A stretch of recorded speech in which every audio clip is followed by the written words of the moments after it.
Hello, आपका स्वागत है हमारी एक और नई धारा की रिलेटेड क्वेश्चन से। आज आपके लिए लेकर आए हैं धारा और नाव से संबंधित एक प्रश्न। तो देखिए हमारा प्रश्न क्या कह रहा है। एक नाव की गति की धारा की विपरीत दिशा में 40 किमी घंटा है तथा स्थिर जल में 55 किमी घंटा है। नाव की गति नदी की धारा की दिशा में क्या होगी। तो देखिए एक नाव है जिसकी गति की धारा जो है ना विपरीत है, विपरीत दिशा में 40 किमी घंटा से है तथा स्थिर जल में यानी कि शांत जल जो होगा वो 55 किमी घंटा की है। नाव की गति नदी की धारा की दिशा में क्या होगी, यानी कि जिधर धारा बह रही है उधर क्या होगी। देखिए इस तरीके के क्वेश्चन को बनाने के लिए हमें कुछ बातों को बहुत ही ध्यान रखना पड़ेगा। तो देखिए इसमें क्या रखना पड़ेगा। देखिए सबसे पहले हम लोग जो है ना फाइंड आउट कर लेते हैं क्या क्या दिया है, क्या क्या हमें चाहिए। तो देखिए धारा की गति निकालनी है ना, यही तो पूछ रहा है। गति एक फॉर्मूला होता है स्थिर जल में गति माइनस विपरीत दिशा में गति। थोड़ा छोटा छोटा लिख दिया। तो देखिए स्थिर जल में कितनी है, ये लिखा है स्थिर जल में 55 माइनस देखिए विपरीत दिशा में कितनी है 40। देखिए जब इसको इसमें से माइनस करेंगे तो देखिए कितनी निकल के आएगी 55 किमी घंटा। लेकिन अभी हमारा सवाल बना नहीं है। देखिए अभी हमें इसमें क्या करना होगा। देखिए अब धारा की दिशा में पूछ रहा है तो धारा की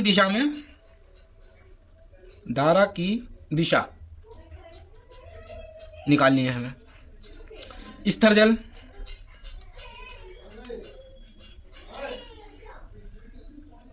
गति माइनस इसमें होगी प्लस धारा की गति।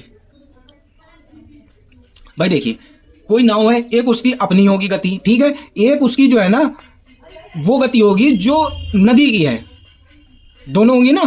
तो देखिए किस तरीके से करेंगे।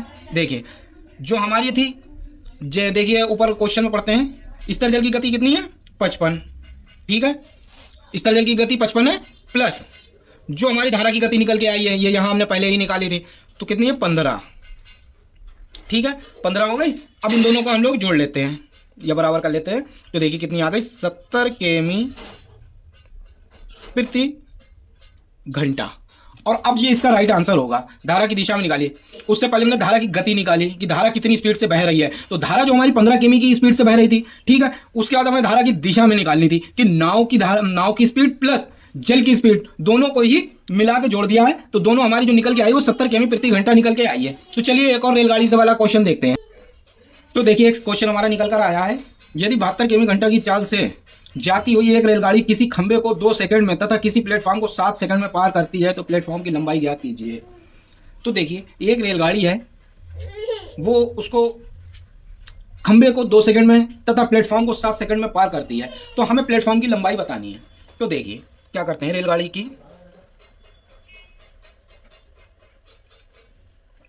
की चाल बराबर कितनी है 72 किमी प्रति घंटा, ठीक है, यहाँ तक समझ में आ गया।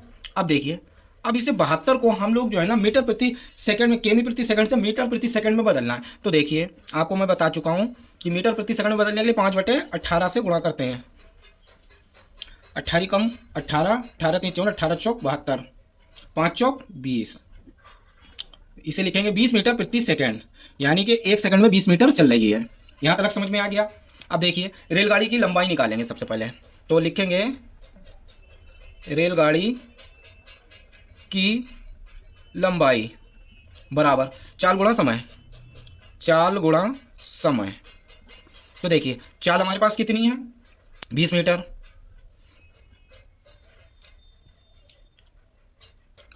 चाल हमारे पास है 20 मीटर और समय कितना है हमारे पास 2 सेकंड, ठीक है। तो बराबर हो गया 40 मीटर। कितना हो गया 40 मीटर। यहाँ तक समझ में आ रहा है।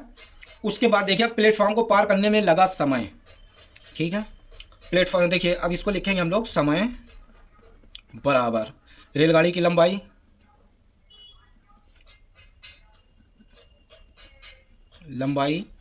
प्लस प्लेटफॉर्म की लंबाई।